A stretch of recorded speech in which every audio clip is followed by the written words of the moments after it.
The map tells the story, a strategic wake-up call for Pakistan. Look closely at the map. Geography rarely lies, and history often echoes its warnings. Israel borders Jordan. Jordan borders Syria. Syria connects to Iraq. Iraq shares a long frontier with Iran. And Iran borders Pakistan. This chain of nations, geographically linked and historically bruised, unfolds a strategic narrative too critical to ignore.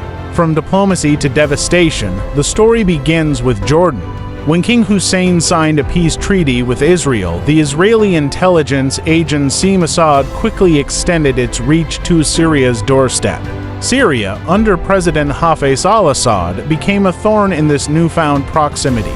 The response? A civil war spanning 14 brutal years.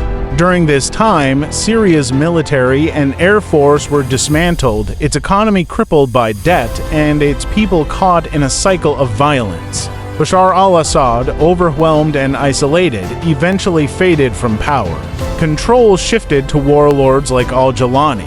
With chaos ruling Syria, Israeli jets began bombing at will unchallenged and uninterrupted. The Iraq-Iran bloodshed. Next in line was a Raqqa buffer zone between Iran and Pakistan. Iraq was first armed, then manipulated into a proxy war with Iran. The Iran-Iraq war raged for 8 years, achieving no clear victory, only widespread destruction. As both nations bled, Israel struck Iraq's Osirak nuclear facility in 1981, citing a threat to its security. The global community watched in silence. Later, Saddam Hussein was baited into invading Kuwait. In response, a US-led coalition devastated Iraq's infrastructure. Still, Iraq survived until 2003, when Israel lobbied for war again, this time on false claims of weapons of mass destruction. Despite full cooperation with the IAEA, Iraq was invaded. Its army dismantled, its gold looted, its leader Saddam Hussein publicly executed. Sectarian violence erupted, leaving Iraq a shadow of its former self. Now, only Iran remains, with Syria and Iraq neutralized. Iran stands alone between Israel and Pakistan. Israeli warplanes now fly freely over Jordan, Syria, and Iraq. And then came June 12, 2025. In a preemptive strike, Israel bombed Iran's nuclear sites, assassinating key generals and scientists in front of their families. Israel declared these attacks would continue until Iran's nuclear ambitions were annihilated.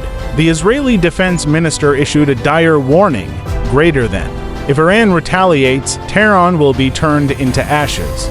These strikes have continued for days, with retaliations that threaten to spiral into all-out war. What lies ahead for Pakistan? Now ask yourself, God forbid if Iran falls the way Syria and Iraq did, who will shield Pakistan? No one.